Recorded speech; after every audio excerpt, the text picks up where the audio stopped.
Welcome to the Enrollment Transmission Schedule tutorial. Today, you will learn how to update your future transmission schedule for the enrollment files you send to the clearinghouse. From the Enrollment Reporting page, select the Create or Edit Transmission Schedule link. Here, you will see your transmission schedule to the clearinghouse. Please make sure your transmission schedule reflects the academic terms you use, which is displayed in the school type field. Are you on the semester system, quarter system, or perhaps some other term format? You can do a number of things on the transmission schedule page. You can add a term, adjust your submission dates for upcoming submissions, adjust your term dates, as well as adding in additional transmissions.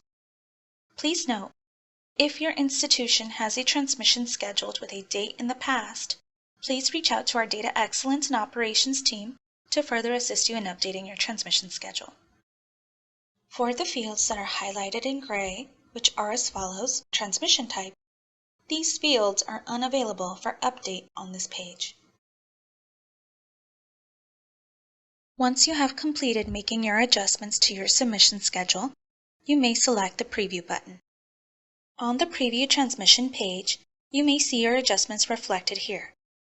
Select the Submit button to save your changes on the transmission schedule page. You can also view instructions or a printable version of the schedule if you select the printable page link. You'll see a more printer-friendly version of your transmission schedule.